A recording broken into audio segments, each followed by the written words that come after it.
Welcome back to Biker TV. Barb Milner visits with a Windsor illustrator and finds out what makes him tick.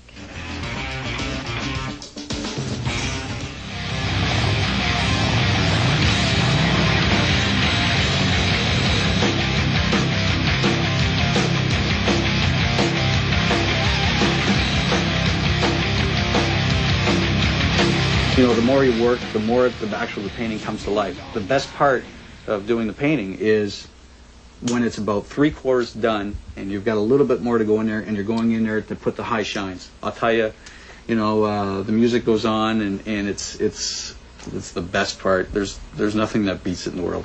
It starts from sketches to photography, and then you're taking those final sketches and transferring that onto the illustration board, and then it's adding colors. You've got to really kind of focus on perspective. You know, if I was to take this motorcycle and plunk it where that scene that I seen way back, let's say a month ago or 2 months ago, is making sure that it looks really real, that you've almost captured that moment. But the biggest secret is that even though you're putting all this detail in, you've got to make this have a feeling that it's art, it's not a mechanical drawing. To the average person that looks at it, everything shines. And when you look at a car, or if you look at a bike and you're standing behind the bike, you're looking over to the scene, you're looking at the whole overall picture of the chrome. You're not really concentrating on what's in the chrome. I have a little secret branding logo. I always put myself as a reflection and in a lot of the chrome.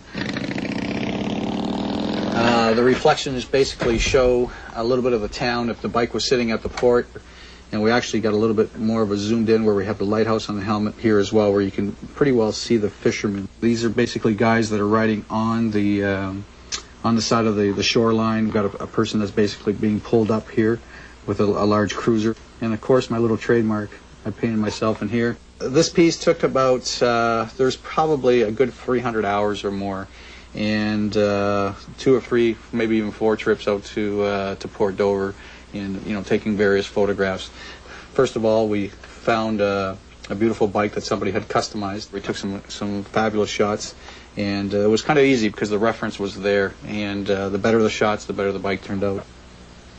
In certain cases, in order to do a really good piece of art, and you want your detail, it's absolutely necessary to take photographs of any product or anything that you illustrate, no matter what. The more reference you have, obviously, the better. I've been getting a professional photographer now, 5 years or more, and I found it's a lot easier. It saves time. How familiar are you with the concept that Marc's going with before you actually start a photo shoot?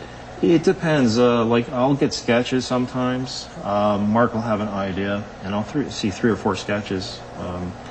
And then we'll try to, or I'll go out and try to imitate the angles, and sometimes I'll even try to put the bike in a scene that's very similar to what Marc has.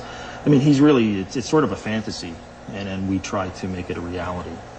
A lot of times what I'll do is I'll take some rough sketches, bring right out the photo shoot. I'll get into some tight areas where it's very, very dark.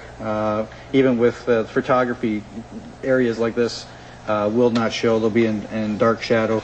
All these little areas are so important, that I get the proper information down on paper, whether Rod gets it to us or I go in there and I do my little preliminary sketches. When I ride alone, I think it's like a quiet moment with you and the bike, and it gives you that chance of relaxation.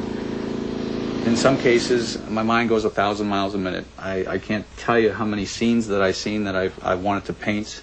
There's sometimes it's like a bright yellow cornfield, and you've got one maple tree that's red, and you can kind of picture a bike that's there. You're holding the handlebars, and you'd be amazed what you can see from the chrome of the headlight, the formation, the shapes of the clouds, and the sun coming in on the chrome. So there's a lot of images there that I would love to paint.